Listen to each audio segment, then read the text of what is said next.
Devmali part 2 या ब्लॉगमध्ये तुम्हा सगळ्यांचं परत एकदा स्वागत. जसं की तुम्हाला माहिती आहे, पार्ट 1मध्ये आम्ही देवमाळीमध्ये पोहोचलो होतो. ब्लॉग खूप मोठा झाला असता म्हणून तिथेच थांबवला आणि आता पुढचा प्रवास. तर ही आहे देवमाळी गावाची वेश, ज्याच्यावरती त्यांच्या देवनारायण भगवानांची मूर्त आहे, साडूमातांची आहे, सवाई भोज आहेत, कालभैरव आहे. अशा त्यांच्या देवतांच्या त्यांनी छोट्या मोठ्या अशा मूर्त्या लावल्या आहेत. आणि हे आहेत रूम्स. आणि ही जी दूरवरती बाई दिसते ना, ती तिचं घर लेपते छान मातीने.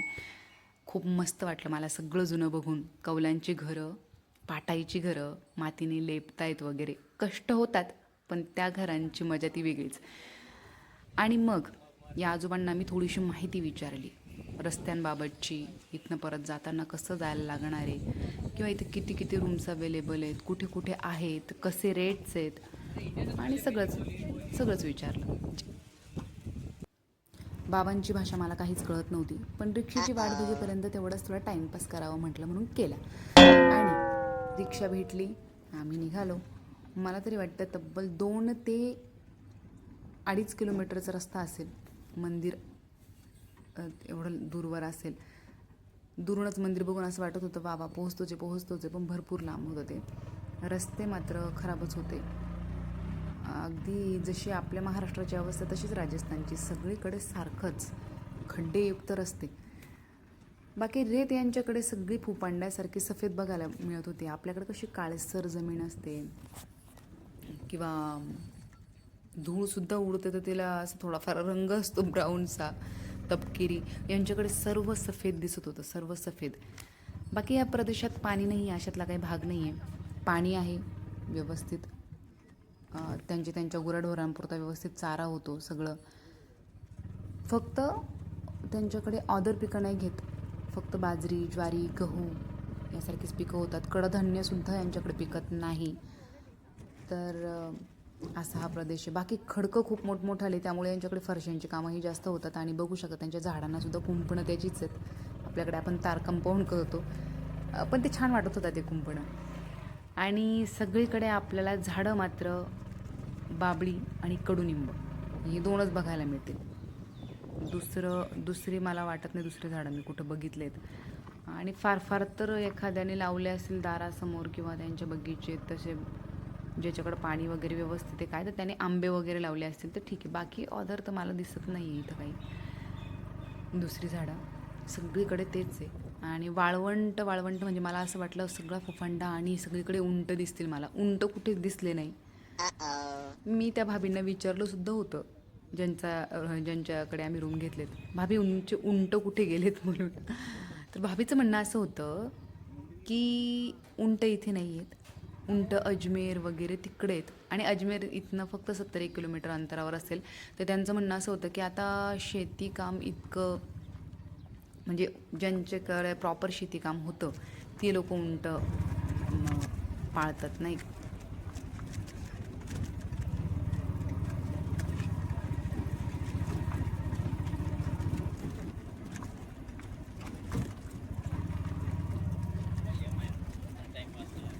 आपण मंदिराच्या परिसरात पोहोचलो आहे.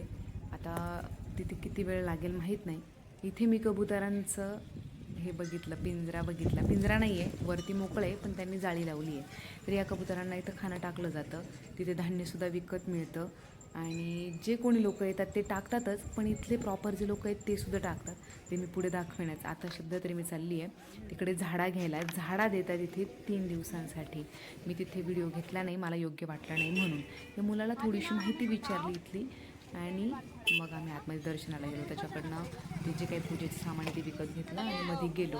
जे कोणी कॅन्सरग्रस्त पेशंट आहे तिथे 24 तास होम चालू असतो. त्या होमामध्ये त्या प्रसादाच्या पिशवीमध्ये त्यांनी एक मुरमुऱ्यांच्या प्रसादाची पुडी आणि 2 खोबऱ्याच्या वाट्या, फुलमाळ, अगरबत्ती वगैरे असं दिलेलं होतं. तर जे कोणी पेशंट आहे त्यांच्या हातून त्या खोबऱ्याच्या वाट्या आणि प्रसाद होमात टाकला जातो.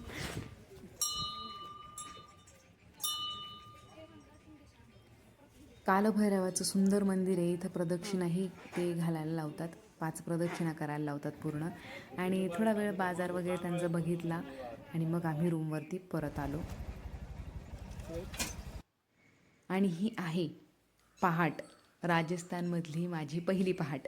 छान मोरांचे आवाज येत होते आणि आम्ही तयारी करत होतो, कारण आम्हाला झाडं घेण्यासाठी लवकर जायचं होतं. असं ऐकलं होतं की दुपारपर्यंत तिथे खूप गर्दी असते. तर बघूयात किती गर्दी असते. रिक्षा आम्हाला खूप लेट मिळाली. उठलो पहाटेच होतो, पण शेवटी स्वतःची प्रायव्हेट गाडी जर घेऊन आले ना तर त्याचा खूप फायदा होतो. आपण लवकर त्या ठिकाणी पोहोचतो, नाही का. तर आम्हाला थोडं लेट झालं. आलो आम्ही आणि हे आहे सकाळचं दृश्य मंदिराचं असेल. आणि इथे खूप खूप मोठ्या प्रमाणात पेशंटची गर्दी असते. सगळ्या मोठ्या गाड्या इथे पार्किंगमध्ये लावलेल्या आणि एवढी मोठी लाईन इतक्या लवकर आल्यानंतर सुद्धा. आणि 5 वाजता आम्ही रस्त्यावरती जाऊन उभे आलो होतो वाट, पण आम्हाला गाडी मात्र मिळाली 7:30 वाजता. 7:30 ते 7:45 दरम्यान मिळाली. आणि खूप मोठी लाईन असल्यामुळं दीदीचं म्हणणं असं होतं की तू उभी नको राहू, नंबरसाठी उभे राहतो, तोपर्यंत तू सावलीत जाऊन बस. आणि मग आम्ही मंदिरात गेलो. कालभैरवाच्या तुम्हाला जे मी दाखवलं प्रदक्षिणा केल्या होत्या तिथे त्या पण मंदिराचं बांधकाम नवीन सुरू होतं आहे. परत नव्याने उभं करतायत सर्व काही. ही धान्य कबुतराला टाकण्याची.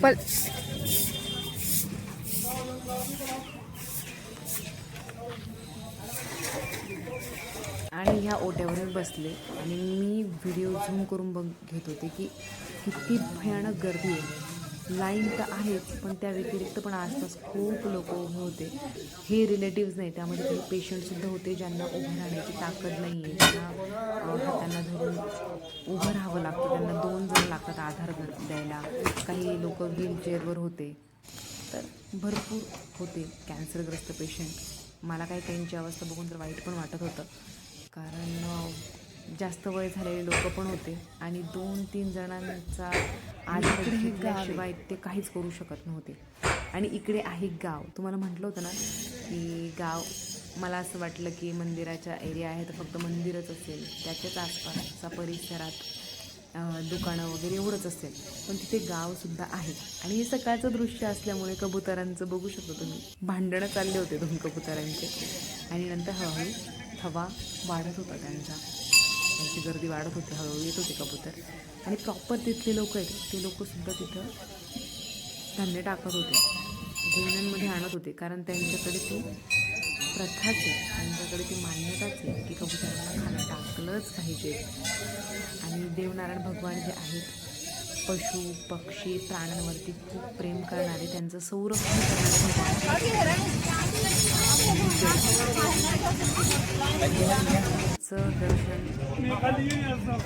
दर्शन घ्यायला अगोदर जाऊ शकत, त्यामुळे आमचं दर्शनही झालं नव्हतं. मी बसले ते फक्त कालभैरवाचं दर्शन घेतलं आणि ओट्यावरती काम चालू असल्यामुळे त्या लोकांनी उठवून दिलं आणि मग मी निघून आले, कारण ओटा फोडण्याचं काम चालू होतं त्यांचं.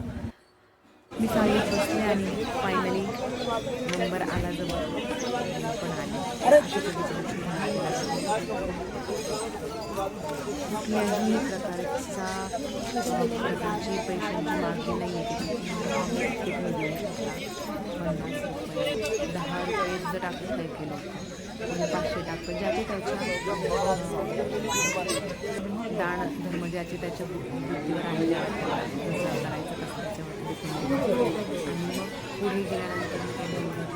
ॲक्च्युली मला योग्य वाटत नव्हतंच, पण माझ्यासारखे पेशंट्स आहेत जे देवमाळेचा जीव घेत असतील किंवा जरी आलं असेल तर मदत तिथली थोडीफार माहिती मिळेल कसं असतं, काय असतं. अनुभव म्हणजे त्या लोकांचे सुद्धा अनुभव ऐकले आणि जे पुढे पेशंट्स त्यांचे सुद्धा अनुभव ऐकले. देवाचा चमत्कार म्हणून आणि श्रद्धा म्हणून जा, अंधश्रद्धा म्हणून नाही. अंधश्रद्धा बिलकुल नाही, श्रद्धा म्हणूनच जा. आणि अंधश्रद्धेसारखे ते लोक काहीही करत नाही. ते कुठला मंत्र म्हणतात किंवा आपल्याला कानमंत्र देतात, अशामध्ये काहीच भाग नाही. शुद्ध सात्विक देवाचं केलं जातं. इथं होम चालू होता म्हणून मी तोही एक व्हिडिओ घेतला छोटासा. आणि मग आज दुसरा दिवस आहे, दर्शन घेणं तर मस्त आहे. एकदा तरी वरती गडावरती जाऊन दर्शन घ्यायला लागतं, म्हणून मग मी पुन्हा एकदा घेऊन प्रसादाचं सर्व काही सामान, फुलमाळ असेल, अगरबत्ती असेल आणि होमा टाकण्यासाठी खोबऱ्याच्या वाट्या आणि प्रसाद, काहीतरी कथा दिसते. आणि आम्ही असं निघालो. गडावरती जाताना त्यांनी देवनारायण भगवानांचे वडील सवाई भोज महाराज आणि त्यांची आई साडू माता हे महादेवाचे भक्त होते आणि त्यांची चरित्र त्यांच्या आयुष्यात भगवान शंकरांनी केलेल्या लीलांचं त्यांनी चित्रीकरण केलं. छान मूर्त्या उभारल्या आणि ते बघून मग आपल्यालाही प्रश्न पडतो की अरे नेमकं हे काय. तर मी जेव्हा बघितलं की भगवान शिवशंकर आणि माता पार्वती खाली बसलेले आहेत, सवाई भोज महाराज आणि साडूमाता त्यांच्यासमोर हात जोडून उभे आहेत आणि एका कढईमध्ये एक ऋषी पडलेले आहेत. तर मग मी थोडासा चरित्राची उत्सुकता म्हणून एक आपल्याला माहिती पाहिजे म्हणून मी थोडं सर्च केलं. तर त्यावरती मी वाचलं की त्यांच्या भक्तीची परीक्षा घेत होते भगवान शिवशंकर. ते दोघंही त्यांची आराधना करण्यात, त्यांचं नामस्मरणात गुंगलेले असताना एक ऋषी उकळत्या तेलाच्या कढईत पडले की उकळत्या पाण्याच्या कढईत असं काहीतरी आहे, त्यात ते ऋषी पडले. तर त्यांनी भगवान शिवशंकरांची आराधना सोडली नाही आणि शिवशंकर तिथे येऊन आणि त्यांनी त्या ऋषींना त्या कढईतून बाहेर काढलं सुखरूप. अशी कथा. हे आहे हरणी महादेव. हरणी महादेव यासाठी की साडूमाता आणि सवाई भोज महाराज खूप मोठ्या संकटांना त्यांना सामोरे जायला लागलं दोघांनाही. युद्धामध्ये सवाई भोज महाराजांचा वध झाला. साडूमाता गर्भवती असल्या कारणाने त्या लपत छपत डोंगरांमध्ये आपलं स्वतःचं रक्षण करत होत्या त्या बाळासाठी. आणि शिकारी साडूमातांजवळ पोहोचलेच त्यांचा वध करणार इतक्यात त्यांनी भगवान शंकरांची आराधना केली. भगवान शंकरांना आवाज दिला आणि शंकरांनी अगदी सुंदर अशा हरणीच्या रूपात तिथे अवतार घेतला आणि शिकाऱ्यांना भ्रमित केलं आणि शिकारी हरणीच्या मागे पळत. तर अशी भगवान शंकराने त्यांच्यावर असीम श्रद्धेवरती असीम कृपा केली आणि अशा भरपूर कथा त्यांच्या जे काही मी तिथे बघितलं आणि कथा सांगितली. सुंदर मंदिर आहे आणि ज्यांची श्रद्धा आहे त्यांना तिथे मिळणारं फळही आहे. त्या लोकांनी परंपरेनुसार त्यांचं सर्व जे काही नियम असतील ते चालू ठेवले तर अजूनही.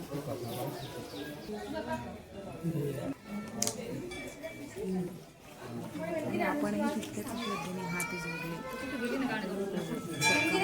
हे म्हणत सगळे देव एकच आहे असं म्हणून मी तिथे गेले आणि नारायण भगवान काय आणि आपले स्वामी काय सर्व काही एकच आहे त्यांच्यासमोर नतमस्तक झाले आणि प्रार्थना केली की मला या मोठ्या संकटातनं, या मोठ्या आजारातनं मुक्त करा. हा आजार घालवा, तुमची कृपा असू द्या.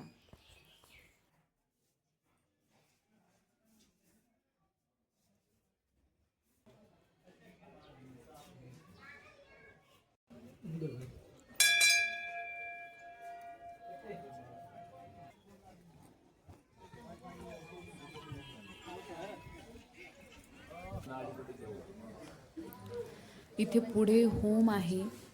त्या होमामध्ये मी त्या खोबऱ्याच्या वाट्या आणि प्रसाद अर्पण केला.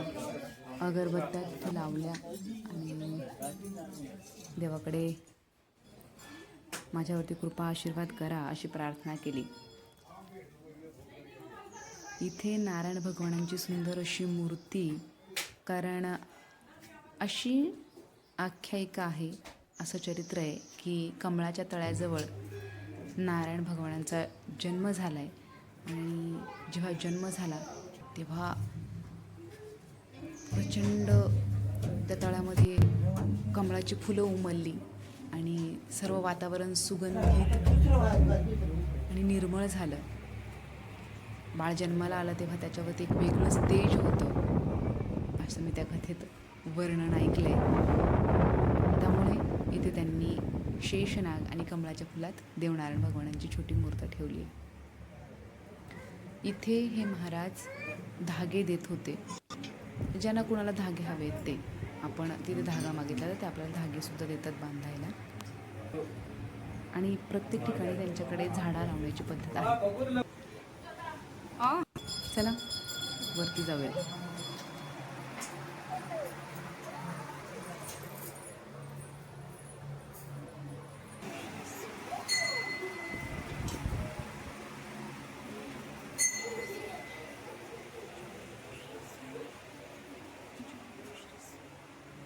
आत्ता इथे भिंतीवरती मी चित्र बघितले आणि चरित्रात असं दिलं आहे की नारायण भगवानांचा घोडा निळा घोडा म्हणून खूप प्रसिद्ध होता, जो की खूप चमत्कारिकरित्या गोष्टी करत होता. नारायण भगवानांची संकटामध्ये तो खूप मदत करत होता आणि दैवी शक्ती प्राप्त असलेला तो अश्व होता.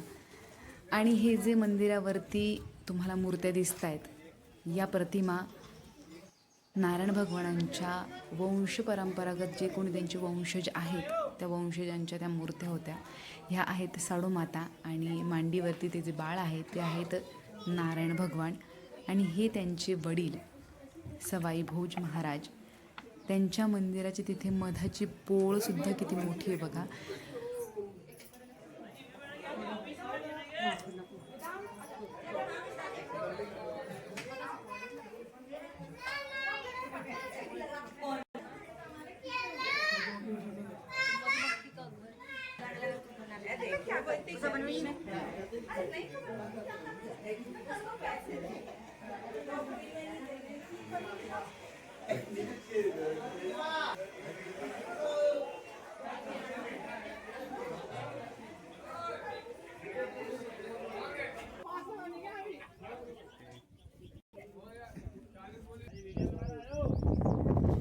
आणि हे आहे डोंगराच्या खाली वसलेलं एवढं मोठं देवमाळी गाव.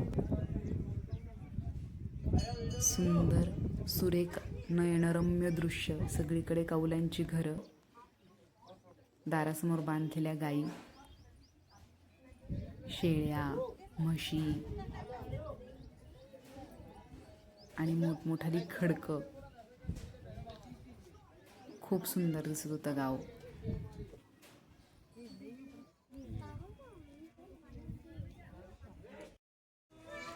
जंगलात राहत असताना देवनारायण भगवानांना एकदा खूप भूक लागली आणि साडूमातांना प्रश्न पडला की आता काय करायचं, बाळाला दूध कुठून द्यायचं. तर वाघीण येऊन स्वतः वाघिणीने देवनारायण भगवानांकडे बघितलं आणि ती येऊन बसली. तर देवनारायण भगवानांनी तिचं दूध पिलं. तर वाघिणीने देवनारायण भगवानांना दूध पाजलं आहे, अशी तिथे त्यांनी प्रतिमा तयार केली आहे आणि असं त्यांचं चरित्र आहे. बाकी आता गडावरनं खाली आलो आहे आणि रूमवरती आलो तर छान आज दालबट्टीचा त्यांचा बेत होता आणि मग त्यांनी छान गवऱ्या वगैरे पेटवल्या आणि मी जाऊन बसले मग गंमत बघायला की नेमकी हे कसे करतायत. आणि भाभी स्वभावानी खरंच छान होती, मस्त गप्पा मारायची, जे विचारलं ते सांगायची. आणि भाभी आपल्याही प्रदेशातल्या बऱ्याच गोष्टी विचारत होती मला, तर मीही सांगत होते जेवढं मला माहिती तेवढं.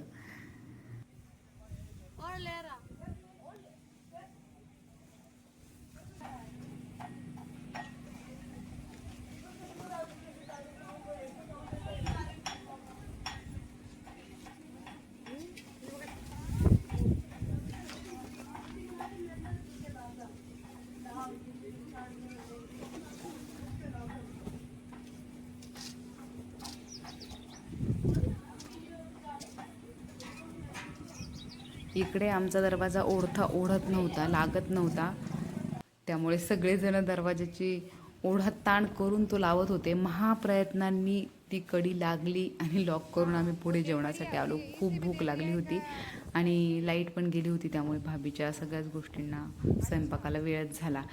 म्हटलं चला आता एवढा वेळ झाला आहे, बाट्या होत आल्या असतील, बाटी होत आली असेल. तर मग मी गेले बघायला तर भाभीच्या बाट्या अजून भाजण्याचं कामच चालू होतं. त्यामुळे भाभी म्हणत होती की मला कंटाळा येतो, कारण ह्या गोष्टीला खूप वेळ लागतो आणि एवढ्या जणांचं करायचं म्हटल्यानंतर तर खूपच वेळ लागणार. भाभीला फोर्सफुली सगळ्यांनी करायला सांगितलं, कारण सगळे लोक बाहेरचेच होते आणि तिथला मूळ पदार्थ तो आहे, त्या लोकांचं खाणं ते, तर त्या लोकांचे पदार्थ खाण्यात जास्त मजा. म्हणून मग भाभीला फोर्सफुली सगळ्यांनी आम्हाला आज डाळ बाटीच खायची आहे असं म्हणून करायला सांगितलं. त्यात लाईट पण गेली, छान मुहूर्त साधला लाईटने पण. बऱ्यापैकी भाजत आल्या होत्या. मग त्यातल्या काही बाट्या भाभीने घरामध्ये घेतल्या भाजायला, त्यांच्या त्या किचनमध्ये घेतल्या भाजण्यासाठी. त्यांच्याकडे एक वेगळी शेगडी पण आहे बाट्या भाजण्याची. मग भाभीने तिथं भाजल्या बाकीच्या. मी भाभीला रेसिपी विचारून घेतली की कसं केलं तुम्ही, आता यूट्यूबवरती भरपूर व्हिडिओ अवेलेबल आहेत आपल्याला, पण जे लोक खास करतात त्यांच्यासमोर बसून जो आहे तो मूळ पदार्थ जसा आहे तसाच आपल्यापर्यंत पोहोचतो, नाही का.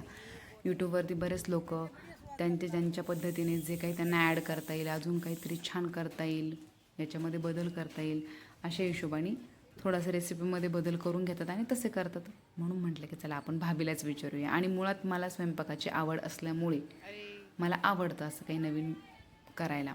म्हणून भाभीला विचारलं, म्हटलं करूयात कधीतरी आपण पण घरी गेलो की. भूक खूप लागली आहे, लाईट कधी येते आम्ही लाईटची वाट बघतो आहे. आणि भाभीचं चाललं आहे दुधाच्या किटल्यांसाठीची धावपळ. भाभीची एक गाडी मिस झाली, लक्ष नव्हतं त्यांचं. गाडीकडे गाडी निघून गेली आणि आता तर दुसऱ्या गाडीची वाट बघणार आहेत. बघूया, तोपर्यंत बाट्या भाजून होत आहेत. लाईट आली की आपण जेवायला बसूया लगेच.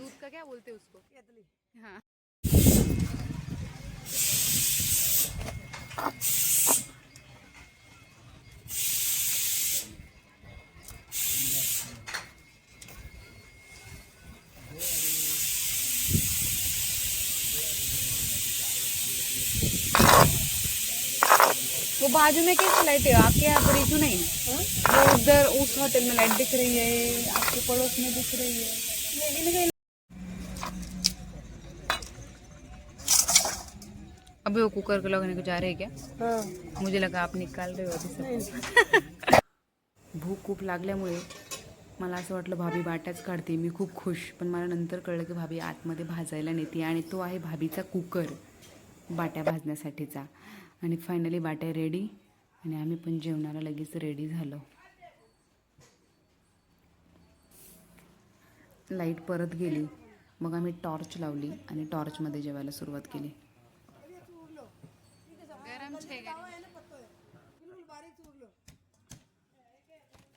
गरमचे म्हणणारे आगाऊ मुलगी मीच, जी की राजस्थानीमधून गुजरातीमध्ये टर्न मारला. आणि बाट्या प्रचंड गरम असल्यामुळे आम्ही अशा ते दळून त्यांनी ज्या मला डाळसाठी दिले होते, आम्ही ते बाट्यांवरती उलटे करून आणि मग बाट्या दाबल्या. आम्ही म्हणजे मीच ती, खूप गरम असल्यामुळे. आणि बाकीच्यांचा तोपर्यंत चुरमा झालेला पण होता मस्तपैकी. आता त्यावरती वरण आणि तूप घातलं की वा वा वा वा वा. हां, तूप काही ते लोक होऊन टाकत नाही. तुम्ही जर आले कधी राजस्थानला खाण्यासाठी, खास म्हणण्यापेक्षा फिरायला की येत नाही, पण खायला आले तर त्यांना तोंडाने सांगा आम्हाला तूप वाढा असं, कारण ते स्वतःहून देत नाही.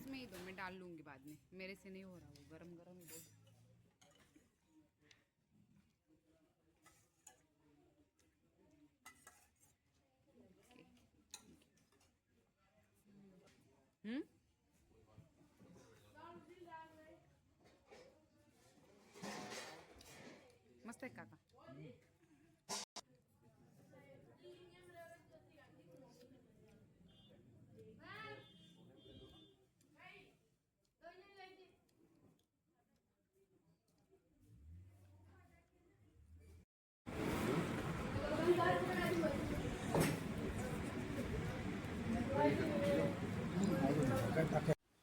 मनसोक्त दळबाटी खाऊन त्याचा आस्वाद घेऊन आणि नंतर मसाला ताक, म्हणजे त्यांचं घरगुती ताक आणि त्यात कुटून टाकलेलं जिरा, असं छान छास घेतलं आणि थंड हवेत बाहेर येऊन आम्ही गप्पा मारत होतो. सगळेच जण मस्त बाहेरच्या आवारात बसले होते. सगळ्या हॉटेल्सकडे अशा लाईट्स चमकत होत्या, रंगीबेरंगी लाईट्स. आणि मस्तपैकी रात्रभर निवांत झोप काढून आणि सकाळी आम्ही वेळेवर पुन्हा झाडा घेण्यासाठी हजर होतो. आज काही वरती मंदिरात जाणं होणार नाही, कारण आपल्याला दुपारी लवकर निघायचं आहे. सो झाडा घ्यायचा, प्रदक्षिणा मारायच्या आणि लवकर घरी निघायचं.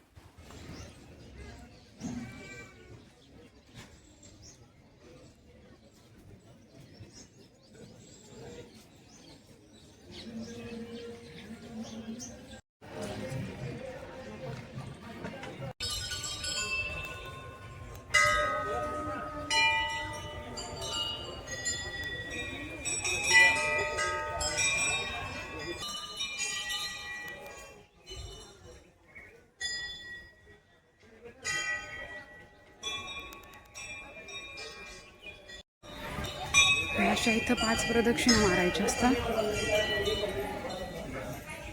या होमाभोवती कालभैरवाच्या मंदिराभोवती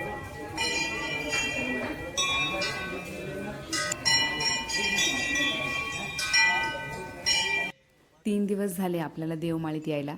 पहिल्या दिवशी दुपार झाली, दुसऱ्या दिवशी मंदिरावर गेलो गडावर आणि आज तिसरा दिवस. आज दुपारनंतर जायचं आहे, तर म्हटलं चला आपण जरा देवमाळी गावातही फेरफटका मारून येऊ.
आणि मग बाबा पण आम्हाला विचारत होते तुम्ही कोणत्या गावाहून आले आहे. मग आम्ही त्यांना सांगितलं आम्ही महाराष्ट्राहून आलो आहे.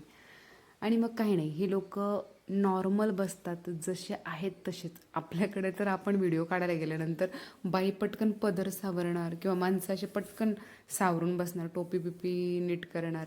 त्या लोकांना तसं काहीच नाही. काढा व्हिडिओ, आम्ही जसे आहोत तसे आहोत बाबा. त्यांची बैठक बदलत नाही, त्यांची हालचाल बदलत नाही, जसे आहे तसं. ते एकदम भारी वाटलं मला.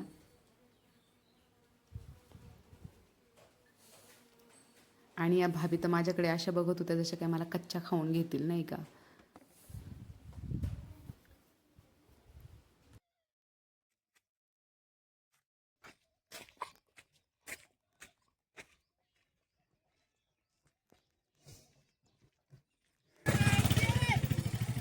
या आप मिट्टी में रहो या मैं मिट्टी में रहो। मैं भगवान को तुम्हें दादाजी थे, मैं बोले भाई आप पसंद में रहो, हम मिट्टी में रहो। अच्छा, या तो आप मिट्टी में रहो या तो मैं मिट्टी में रहूंगा, हाँ, ऐसे। तो तो कोई एक को पत्थर में रहना पड़ेगा। दादाजी, हाँ हाँ, तो कोई एक को मिट्टी में रहना पड़ेगा। तो गांव वाले मिट्टी में रह रहे हाँ, भगवान और देव। भगवान पत्थर में। Okay, thank you. थँक्यू. अशी आम्ही त्या दादाकडनं थोडीशी माहिती घेतली. खरं तर मला तर प्रश्नच पडला नाही. मला प्रश्न खूप कमी पडतात. हा प्रश्न दीदीला पडला की सगळी घरं मातीचीच का. मला पडला नाही, कारण मला असं वाटलं की हां, हे लोक राहतातच तसे. पण जेव्हा दीदीला हा प्रश्न पडला तेव्हा माझ्या पण डोक्यात आलं की अरे हो, कारण अर्जुन तर किती जुना मूवी आहे, तरी त्यातसुद्धा बंगले बघत होतो ना आपण, स्लॅबचे घरं वगैरे. तर ही लोक तर अजून पण मातीत राहतात, मग असं का. प्रश्न पडायला हवे. खरं तर ही वाईट गोष्ट आहे की मला प्रश्न पडत नाही जास्त. तर असं हे देवमाळी या गावाचं वैशिष्ट्य आहे की देवाने त्यांना सांगितलं एकतर मी मातीत राहील, नाहीतर तुम्ही मातीत राहा. आणि देवापेक्षा जास्त दर्जा आपण कोणाला देतो? आपल्या भारतात आपण देवाला जितकं मानतो तितकं आपण कोणालाच मानत नाही, किंवा देवासाठी प्रत्येकजण सॅक्रिफाईस करायला तयार होतं. आणि या संपूर्ण गावाने सॅक्रिफाईस केलं इतर लोकांसाठी. कारण देवाला प्राधान्य देणं म्हणजे देवाचं वर्चस्व तिथं टिकवून ठेवणं.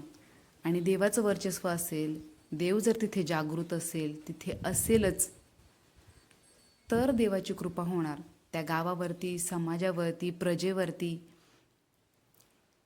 गोरगरिबांवरती, किंवा आपल्यासारख्या, माझ्यासारख्या अनेक रोगी आहेत या रोग्यांवरती. तर या सर्व गावाचं हे सॅक्रिफाईसच म्हणावं लागेल की सगळं गाव मातीत राहतंय आणि देवाला त्यांनी दगडाचं मंदिर केलं आहे, दगडात ठेवलं आहे. तर खूप सुंदर वाटलं या गावाचा फेरफटका मारून. आणि आता खूप वेळ झाला तसं आम्ही गावात फिरतोय. तर घरी जायला उशीर नको व्हायला, गाडी मिस नको व्हायला, म्हणून आम्ही निघतोय परत. तर जय देवनारायण भगवान की असं म्हणत आम्ही पुढे निघालो. मस्त वाटलं 3 दिवस देवनारायण भगवानांच्या सानिध्यात. म्हटलं चला थोडासा माझा पण व्हिडिओ घेऊयात. मग मी ड्युअल कॅमेरा लावून आणि असं माझा व्हिडिओ घेतला. मी नवीन फीचर्सचा जास्त वापर करत नाही. मला अचानक आठवतं की अरे आपण असं पण करू शकतो, पण मी फेस पण जास्त शो करू शकत नाही, त्यामुळं तो पण प्रॉब्लेम होतो. आणि दीदी म्हणे की चला आपल्याला आपण मोजरी बघूयात. छान होत्या. शक्यतो कुठून काही खरेदी करण्याचं पण इतकं वेड नाही आहे मला. दीदीला आहे, मला नाही आहे. पण मी पण थांबले आणि बघूनच घेतलं.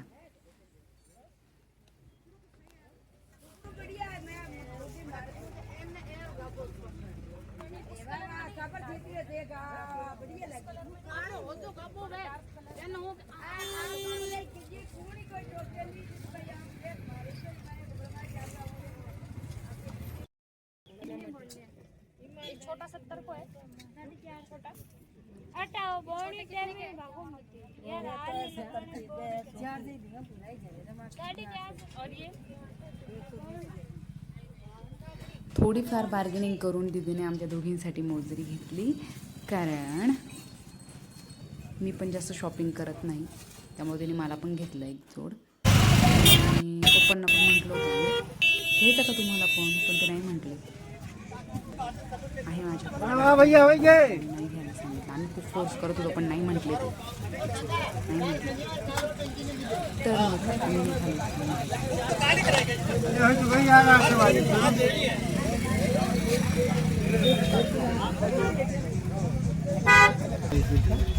असं काय ना इथून आपण 2 तास बाहेर पडावं लागेल, तेव्हा गाड्या मिळतील बघ.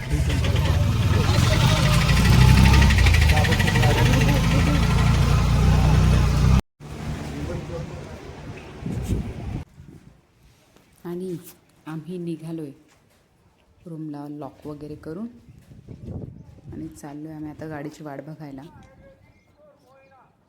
भाभीकडे चावी देऊन टाकली दीदीने.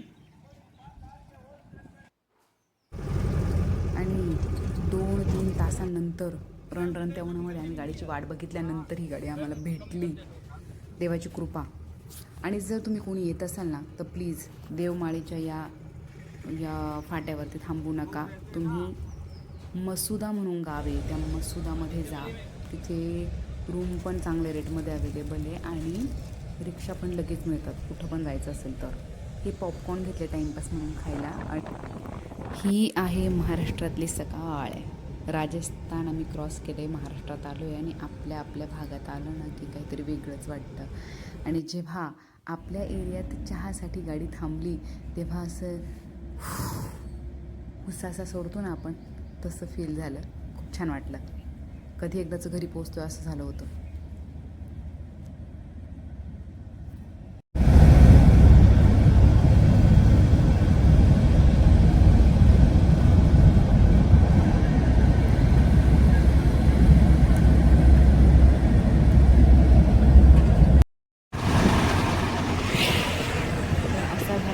आमचा देवमाळीचा राजस्थानचा प्रवास आजच्या पुरतं इतकंच. भेटूया पुढच्या ब्लॉगमध्ये. पुढे पण आम्ही कुठेतरी जातोय तर तोही ब्लॉग तुमच्यासोबत लवकरच शेअर करीन. तोपर्यंत बाय बाय.